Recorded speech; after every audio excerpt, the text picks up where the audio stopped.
January 6th, 2025. And let's get started with some controversial news out of North Korea. Kim Jong-un, he's at it again, folks. And this time it's a direct attack on the United States of America in a more unique form than we're used to, equally as weird of a form as we are used to. This time, what he's doing hits right at the core, and it hits right at a specific holiday that we know as Independence Day. And he's doing this because he believes this action that the people of North Korea are committing is too Western. And if you haven't figured it out by now with the context clues, that's right. He is banning eating hot dogs in North Korea. And that might be one of the most controversial things that has fired me up in a long time, even amid, an election year last year. I don't think I felt as much animosity towards anybody as I do for this. This is really an attack on America, is how I see it. This is a man who looks like he eats a lot of hot dogs, quite frankly, telling everyone else that they can't eat hot dogs because it's too Western. And I'd have to agree with him. It is a very American thing. It is kind of disgusting, too, if you think about it. People say you don't want to see all the hot dogs made for a reason. So it's, on one hand, you're like, maybe he's doing them a favor, but that's also coming from the guy who doesn't let them eat in general. So what a real piece of garbage. If you didn't, if you were on the fence about him, which would be really surprising, this should do it for you. It's like, hey, not only do I not feed you at all, but I wanted to let you know you'll never be able to have a hot dog again or ever. Potentially. Kids will be going to school, talking to older kids in school that will talk about the days when hot dogs were around. How sad is that? And also just slightly humorous that is so important of a political thing to discuss in their country that he went and did it. So the punishments are you go to a labor camp if you get caught eating a glizzy. If you're getting glizzed up with your boys at a North Korean baseball game, drinking a couple brewskis, labor camp. Like, that is outrageous. I would be, if there was, I don't know, let's say 10 years per glizzy, like I'd be doing a life sentence just from one baseball game, So that's something we got to really pay attention to over there, because that's ridiculous that they're doing that to these really nice people. So far, from what I've heard, no response from Nathan's or Sabret's. That's interesting to see. We also don't know if it's just regular length hot dogs, if it's foot-long hot dogs, if the mini hot dogs are off the table. What about corn dogs? What about pigs in a blanket? Beanies and weenies. There's still a lot of details that are surfacing, and I'm sure if you tune into your local or major mainstream news network, they'll be all over this. This is just kind of something I just stumbled across in the last 24 hours I want to share with you guys. There is also a dish over there that I don't even think it's even close to hot dogs, but they're banning it as well. It's called Budae Jjigae. That's how you say it. Budae Jjigae is a spicy Korean-American fusion dish made from broth, Korean hot pepper paste, kimchi, American spam, beans, and sausage. That's also been banned. That actually sounds pretty good. Minus the spam, but I want to try that. Otherwise, I won't do it out of spite for him. I will not try that, actually, until they can have it as well. So please say your prayers for the North Koreans, as you do every night, always, because it's always unfair what they go through. But now more than ever, they can't even think about having a glizzy at the end of the day. Budae Jjigae. Crazy. As far as other news in my life, my targeted ad, my sponsored ads are becoming a bit weird, unfair, wrong, incorrect. I thought they had me pinned down. Now look at this. Look at this shirt that I was just suggested to buy. Now I wear some weird stuff. If you know me, if you're starting to know me, I dress kind of funky. I like wearing goofy stuff. This was embarrassing from Amazon. This made me feel like, Amazon, you don't even know me. This is a suggested item of clothing that you want me to wear.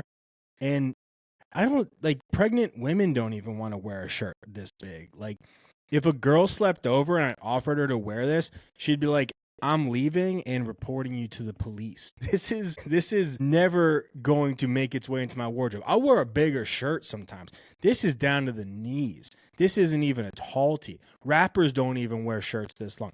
This is like in the category of a robe. It should be a robe, basically. If they cut it down the middle, there should be a robe. And they're suggesting it to me. They're like, hey, Tony, do you want to wear a shirt long enough to cover your, and just barely show your knees? Do you want to lose all your friends? Is what it's saying to me. Do you want to have no sex appeal? Do you want to maybe be really comfortable by yourself all the time? That could be what they're saying.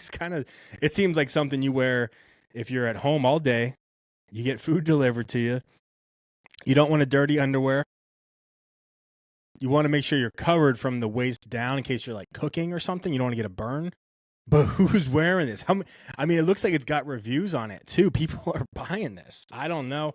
Amazon, do better is all I'm saying. This is embarrassing on their part. And maybe it's embarrassing on my part because for some reason they thought this was a good idea for me. So I'll take the blame on that. In some news, we have something I just read. Meet the millionaires living the underconsumption life. They drive secondhand cars, batch cook, and never buy new clothes.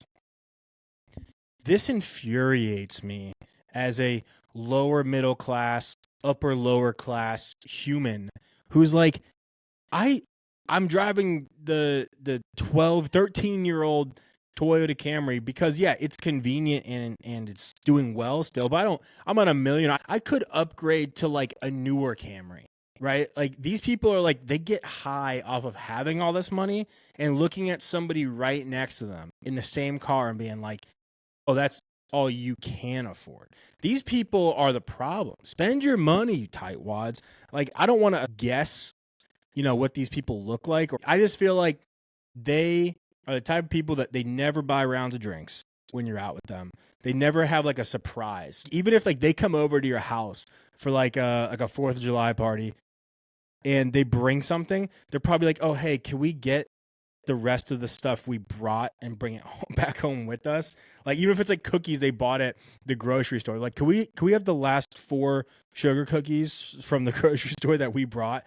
These cheap wad SOBs, and they're, batch cooking's fine, but still, why brag about it? Why don't just live quietly amongst us and not have to be like, hey, we're your neighbors. We have too much money and we just also don't want to spend it. But, I'm sure you're doing fine as the nation is in its worst level of credit card debt of all time. Anyway, fuck those people. Let's see what. Lastly, a little bit of advice, a little bit of Reddit advice for those in need of some advice from a comedian, from a 33-year-old comedian. My husband has been sleeping separately from me for 4 months. Any advice? First piece of advice, new husband. I don't know. I've never had a husband, so I can't tell you if that's easy to do or not, but maybe new husband. 2, do you know where he sleeps? Is he on the couch? Hopefully at least is another bedroom. Is it because he snores? There's a lot of elements to this that could be important. She says sleeping separate. We don't know. Like, is he like sneaking out the window and thinking you're asleep and then coming back? My advice would be to maybe go sleep wherever he's sleeping as well and rush him back into bed. And then once he's back into bed, then he's going to be, all right, well, now I'm not going to leave. I'm not playing this cat and mouse game. So try that out. That won't annoy him at all. Last piece of advice is, I'm a first-year teacher at a private school. A few of my parents are on a warpath, and I need advice. Listen, sister, I got to tell you, I think it's only going to get worse from here because these are private school parents. As a public school kid, I can only speculate as to what this is like, but I think I could speculate pretty well. They pay good money so that they can warpath. That's the whole point. It's not for the education for the kids. It's so the parents can be absolute maniacs and then go with, what, is my money not good here? That's what that's what you signed up for, was to deal with this warpath. Now, how you handle this has to be your own strategic warpath. And maybe buy that book, The Art of War by Sun Tzu. I can't say their name. Maybe you put like a calendar that they could book you for, and you fill up all your availability for the next 6 months. Maybe you try to push this off for a while. Like, hey, I'm too busy teaching. I can't take your meeting. Try to go with something like that. Maybe pretend that you suffer from some sort of hard of hearing. And when they speak to you, just say, hey, that one more time, please. Frustrate them more. Get them more angered up. So when they go to like the principal and they're like, hey, we tried to have a conversation with this teacher. She can't hear anything. And they talk to the teacher. She's like, I hear everything just fine. Make them look crazy is what you have to do. Because these people are crazy already. So you got to make them potentially double up on their medication. and that might actually calm them down. So really, you're fighting a tough battle here, but I think if you get on that same psychological warfare page that they're on, and remember, you're important too. Just because they pay doesn't mean you're not important. So, fight fire with fire. Don't be afraid of losing your job. Trust me, you'll be fine. And if nothing else, you can just start YouTubing like me and make it a New Year's resolution and go from there. So, with that said, you guys have a great rest of the day, and we'll see you soon.